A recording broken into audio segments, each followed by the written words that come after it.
Hello again. We are here to talk about the blood. Hematology is the study of the blood, and we're going to start out first by talking about the circulatory system. Our circulatory system, of course, carries the blood, and it is important in three major functions: transportation, regulation, and protection.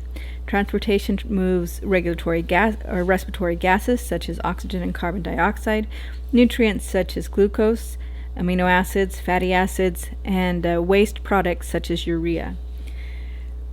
Regulation refers to the hormonal control of homeostasis, as you're well aware of, and control of temperature. If you think back to our first lecture, when we talked about homeostasis, that we discussed how the blood vessels in the skin will dilate to increase the amount of blood flow into the skin so that we can increase the amount of heat exchange with the environment.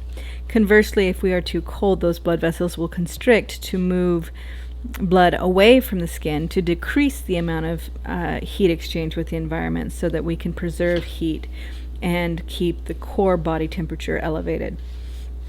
Protection refers to both the immune system, that's what most people think of when they think about protection, but it also includes the clotting system, the coagulation cascade that is important for preventing blood loss.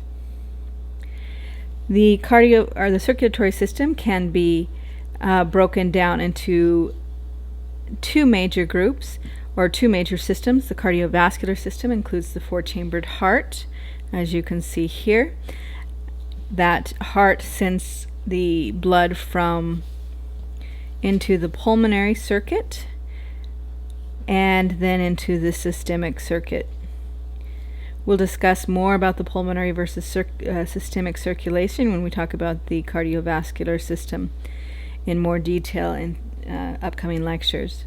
In addition to the cardiovascular system, fluid will exit the capillaries and enter into the lymphatic system, which then carries that fluid much more slowly. It's nowhere nearly as fast of a transport mechanism as the circulatory system, or as the cardiovascular system, but it will eventually carry that fluid back into the circulation through the subclavian veins.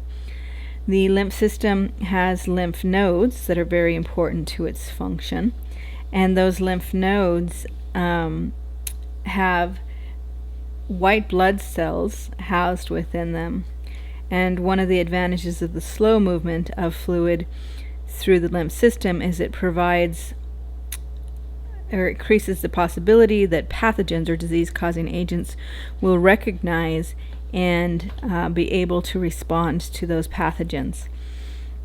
We, of course, have white blood cells in the bloodstream as well, and even in the tissues. White blood cells frequently will migrate out of the capillaries into the extracellular space or the interstitial fluid between the cells of the body.